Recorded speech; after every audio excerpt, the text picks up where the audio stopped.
अन पानी खाना कुछ सूझो तारे माई। पियवा हमार कैंसर से जूझो तारे रे माई। पियवा हमार कैंसर से जूझो तारे रे।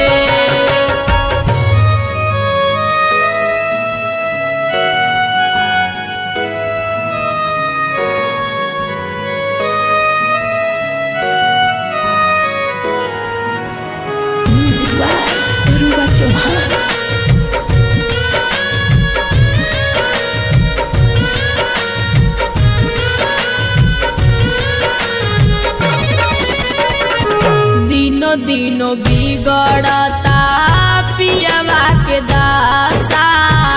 कहता वेद नइखे जिंदगी के आशा।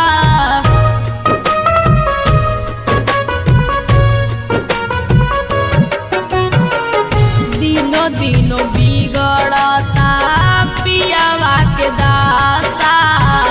कहता वेद नइखे जिंदगी के आशा।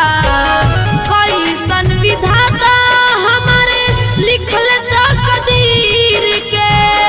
कैसन विधाता हमारे लिखल तकदीर के। केहू ना दुखावा के बुझता रे माई। पियवा हमार कैंसर से जूझता रे माई। पियवा हमार कैंसर से जूझता रे।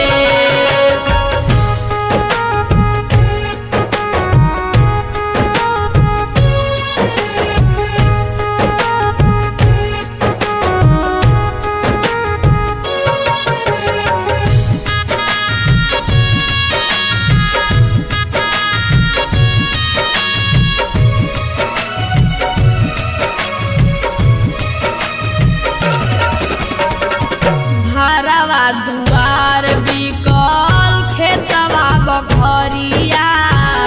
कहवा जाई सगरो लौकेला नरिया।